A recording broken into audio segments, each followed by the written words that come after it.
Hey there, my name's Dale Stone. I'm a mountain bike content creator in Vancouver, Canada, and I'm also an official Insta360 ambassador. Today I climbed to the top of my local mountain, partly to enjoy some of this rare winter sunshine, but also to share some of the tips and tricks that I've learned over the past couple of months of using this Ace Pro 2 camera in order to help you capture the highest quality videos possible. I'm going to be doing this through a mix of explaining the features of the camera to you and sharing some of the settings that I've landed on that I think are optimal for action sports athletes like myself.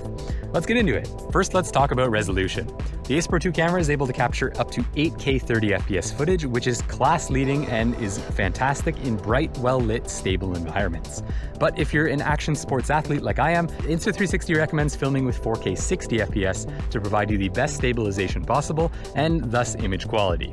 Now, if you're someone like me who films often in high contrast environments, where there's a big difference between the bright and the dark spots of the image, Insta360 recommends using their active HDR mode, as that'll allow you to even out some of the differences in exposure and maintain the most amount of detail possible throughout your scene.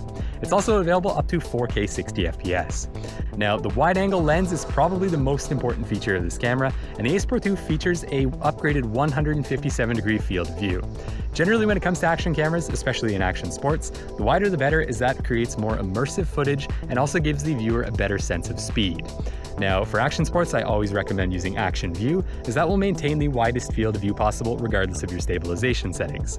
And ultra-wide lenses are also fantastic at stabilization. So if you're like me and you use a helmet mount, your neck acts like a natural gimbal already, and I'd recommend starting with the standard level of stabilization, as that'll provide pretty good results right out of the box. If you're someone who uses a less stable mount, such as a chest or bike mount, I'd recommend starting with the high level of stabilization, and that should give you the most stable footage that you have. If you are someone who needs the absolute best, then Insta360's Horizon Lock mode will keep your footage rock steady and as stable as absolutely possible. Next, let's talk about the integrated wind guard on this camera, which is a first in the action camera space.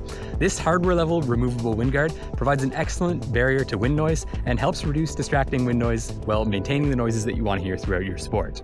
Okay, this is an audio test of the Insta360 Ace Pro 2.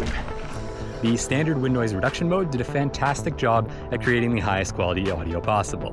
If you're someone who does more vlogging style or handheld shots like the one I'm doing now, you'll appreciate the voice priority mode, as that will create the most focused audio possible. If you like to film in extremely dark situations or at night, then the pure video mode is likely for you. This mode allows you to capture bright, detailed images while keeping distracting noise to a minimum. Generally, I've found that if it's bright enough to see, it's bright enough to use the standard video mode, at least for mountain biking, but if you want the best image quality possible in low light environments, then the pure video mode is likely for you. Now, if you're someone who enjoys having overlays on your footage, then the Insta360 app has you covered. The app allows you to import GPS data from most of the common brands, such as Garmin, Coros, or Apple, or you can directly choose to record GPS data using the Insta360 app, and it'll automatically sync that data with your footage. This allows you to add overlays such as distance, speed, elevation, and acceleration, which give your viewers more of a perspective on what you're actually filming. Now, for advanced content creators, I do have a few extra settings here for you. I recommend filming with the high bitrate setting and the H.265 encoding, as this will allow you to capture the most information possible and, as a result, the most high-quality videos possible. I recommend setting your sharpness to low in camera, as it's easy to add sharpness in post, but it is quite hard to remove it. If you like color grading in post, I recommend using the iLog color profile, as that theoretically allows you more flexibility of what you can do with your footage, and when you use the official Insta360 LUT, it provides fantastic color reproduction in my experience. Now, I recommend using matrix metering mode if you're mostly doing action sports POV clips, and I recommend face priority metering mode if you're mostly doing handheld shots like this one, as that'll allow the camera to expose the image correctly. For all other settings, including white balance and exposure, I found that the automatic settings did a fantastic job, and I never felt the need to tinker with them in post at all. Now, unfortunately, there is no one-size-fits-all for settings, and I hope that this video today allowed you to understand some of the settings that I've landed on and help you create the highest quality videos out of your new Ace Pro 2 camera as possible. Now, it's getting dark, sun is setting, so let's ride.